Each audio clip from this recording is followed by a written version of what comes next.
Stop telling me what to do, please! Please! میدونستی ترسناکترین جمله‌ای که یک استریمر میتونه توی چتش ببینه چیه؟ میخوام به زندگی خودم پایان بدم. اکثر استریمرها توی این مواقع چیکار میکنن؟ یا به طرف یه دلداری خیلی کوچیک و سطحی میدن، یا اینکه ایگنورش میکنن، یا اینکه اگه خیلی پیشو بگیرن کسی رو بهش معرفی میکنن تا بتونه باهاش حرف بزنه. منتها امروز میخوام در مورد فردی باهاتون صحبت کنم که وقتی یکی توی چتش می‌نویسه که من میخوام به زندگی خودم پایان بدم، همه چیز رو متوقف میکنه و با چت 10,000 نفریش تمام قد به اون آدم میرسه و کل تمرکزش رو میذاره روی اون آدم. اسم این پسر کسی نیست جز جو بارتلوزی که یک پسری هستش که داخل تیک تاک دغدغه بازی در میاره و به اصطلاح به اون ریج هایی که میکنه در مورد موضوعات مختلف معروف هستش. ولی بعد یه تایمی تصمیم میگیره که از تیک تاک جدا بشه و خودش رو توی استریم معرفی بکنه و استریم های مختلفی بذاره و اون رو داخل یوتیوب هم آپلود کنه. سوال ترسناک و اصلی اینه که وقتی جون هزاران نفر رو که درخواست کمک میکنن و بندازی رو دوش یک پسر 22 ساله، آیا خودش از این نظر آماده هست یا نه؟ بریم یه خلاصه از زندگی خود جو ببینیم. جو بارتلوزی توی 2002 به دنیا آمد توی نیوجرسی و اصلا این فکر رو نمی‌کرد که بتونه توی فضای مجازی معروف بشه و اصلا این ایده به ذهنش هم خطور نکرد بود. منتها اون یه فردی لاغر بود و نحیف بود و به اصطلاح اونقدر اعتماد به نفسی رو نداشت. داستان تا کجا ادامه پیدا می‌کنه؟ تا سال 2019 که جو تصمیم میگیره که باشگاه بره و بدن خودش رو ورزیده بکنه که بعد از اون یک اعتماد به نفس سطحی به اعتماد به نفسش اضافه شد. بعد داستان میرسه به تایمی که چین اومد تیک تاک رو معرفی کرد و اونم برای تست اومد گفت بذار اینجا من ویدیو بذارم، حالا که بدن خوبی دارم و اینا، یه ویدیوهای تیک تاکی آماده کنم و توش بذارم. اما داستان و شانس اصلی خود جو کجا بود؟ این بود که اون تایم معروف شدنش خود به دوره کرونا که همه تو خونه بودن و بیشترین حمایت میتونست بگیره که توی کمتر از 6 ماه به 1 میلیون نفر فالوور رسیده توی تیک تاک. اما ناراحتی خود جو کجا بود؟ اونجایی که گفت آقا من توی تایم کمی به یک معروفیت خیلی زیادی رسیده بودم و به اصطلاح انقدر اعتماد به نفسم بالا رفته بود که داشت تبدیل میشد به خودشیفتگی افراطی برای من. بعد خود جو داخل دانشگاه فلسفه و روانشناسی میخونه و وقتی میاد خودشو به دنیای استریم معرفی میکنه و داخلش استریم میذاره، تقریبا ویوراش به 10,000 نفر میرسه میانگینش. اما تو یکی از همین شب‌هایی که استریم داشت میکرد، یکی چتی رو براش فرستاد که میگفت جو من دارم همه چیزو تموم میکنم، تو آخرین استریمری هستی که من دارم نگاش میکنم، خدافظ. که همون لحظه‌ای بود که جو اومد کاملا پشت اون فرد گرفت و کامل باهاش حرف زد تا از این کار کوتاه بیاد. بریم ما هم ویدیوهاشو ببینیم. My girlfriend of 3 years took her own life in November of 2025, losing my best friend and the person I love most in the world. I'm feeling like my life is no longer worth living, and I've been falling into a bad habit of drug addiction, leading me to on MDMA in December. I don't want to be here anymore.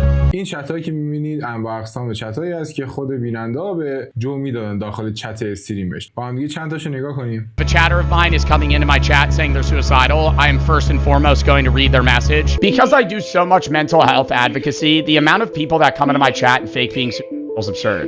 I had one chatter that came in and they say, "Hey, I'm the mother of so and so. He took his own life. I just wanted to let you know you were his favorite streamer. I'm sorry that he took his life. I don't really know what to say. I'm sorry. I hope you're all right. I'm sorry for the loss of your son." Come to find out, they come back a month later and they're like, "My brother typed that, banned his blocked him." You're the chatter? I knew that, bro. I'm banning you, man.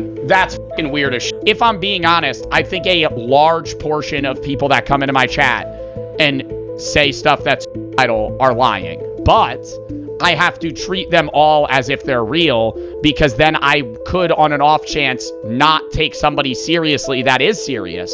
همونطور که دیدیم جو اول از این کار خیلی خوشش اومد، منتها با گذشت زمان افرادی میومدن الکی این دروغو میگفتن که آقا میخوان خودکشی کنن یا اینکه آقا حالشون خیلی بده میخوان کاری رو دست خودشون بدن. سر همین هم خود جو هم مثالی رو میزنه که مثلا از هر 10 نفری که به من پیام میدن داخل چت یا جاهای دیگه، حداقل 6 نفرشون دارن دروغ میگن که فقط بتونن جلب توجه کنن و با من حرف بزنن و یه مشکلی رو ایجاد میکنه براش. اینکه ممکنه یه نفر از اون 10 نفر واقعا حالش بد باشه ولی من نمیتونم به اون برسم چون بقیه دارن دروغ میگن و دارن به اصطلاح اون زمان رو از دست میدم تا بهشون کمک کنم. اما هر چقدر داستان جلوتر میرفت، جو یه مسئولیت خیلی سنگینی رو دوشش بود که آقا اگر من هر شب یا اون تایمایی که استریم میکنم استریم رو روشن نکنم و دوربینا رو روشن نکنم، من برای این افراد به اصطلاح اون لحظات فان و خنده‌دار رو بسازم، ممکنه کسی جونش از دست بده. سر همین یه بار مسئولیت خیلی سنگینی روی دوشش بود و حتی میگفت انقدر به من فشار میومد که بعد هر استریمی که میکردم فقط 1 ساعت تو سکوت میومدم افکارمو جمع میکردم تا بتونم خودم رو از لحاظ روانی کنترل کنم. خب بریم ما هم چند تا از قسمت‌های استریمشو ببینیم، کلیپایی که ازش در اومده و اون لحظاتی که داره جو با این افراد حرف میزنه. با هم نگاه کنیم. Dude, if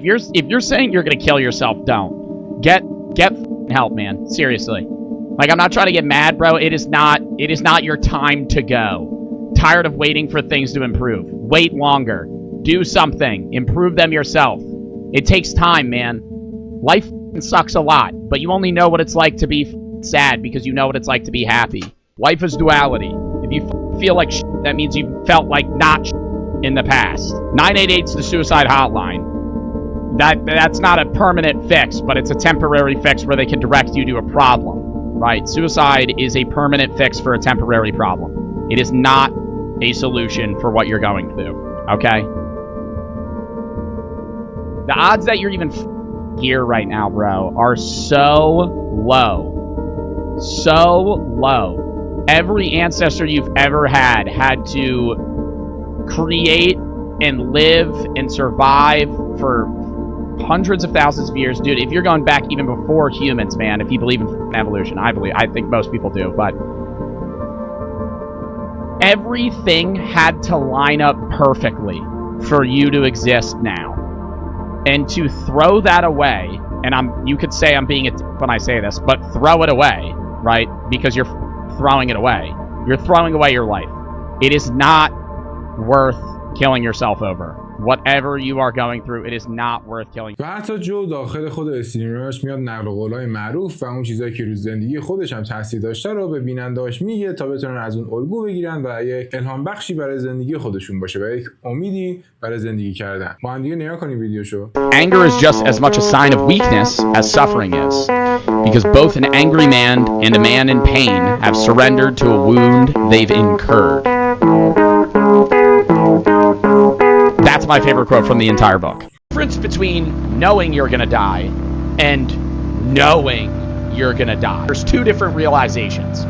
I'm gonna die one day, and oh fuck, I'm gonna die one day. Right? Fully coming to terms with non-existence or the potentiality of non-existence and having to front that, right? I think the first might prompt people to agree with others and fucking hate on people that disagree with them. The second, knowing that this is the only life you're going to live, possibly not existing, a finite time that I'm going to exist here, made me be more caring and less narcissistic, less hateful, less blank, right? Because I now realize, why would I impede somebody else's existence that is as finite as my own? حالا بریم نظر خود جو رو در مورد مرگ و اتفاقی که ممکنه برامون بعدش بیفته از نظرش چی بوده. با هم دیگه نگاه کنیم. It's not like you die and then like 10 seconds after you die you have like this fucking out of body experience and you're like, oh shit, I'm dead and there's nothing, and then it's over, right? I think the last few minutes of your life are really fucking trippy. When you die, your brain's usually active for like 10 minutes after you die, and that's usually when your brain's in hyperactivity and you kind of relive your whole life. That's why they always say like light flashing before your eyes or something like that. I mean, they can't really prove it because it's like nobody's ever come back from being like dead, but like when you're in that near-death experience realm, like that last 10 minutes of your life, like on the brink of life and death, you kind of like relive everything. It like flashes before your eyes and then it's lights out, right? Like a flashback almost. I'm assuming that's how it'll be, unless you get like fucking shot or crushed or run into a car or some shit. But I'm saying if you're on your deathbed and it's like like that's when you're gonna relive your life. It's supposed to give some sort of closure. I don't know, but it really trips me out. But a lot of people are like, fuck, dude, like I fear death. I would say I'm not like sitting here like wondering like, hey, oh yeah, it doesn't bother me at all that I'm gonna die one day. It does, but I mean, I can't sit here and be like, oh yeah, that's gonna suck when I'm dead. I'm dead, you know? It's not gonna suck.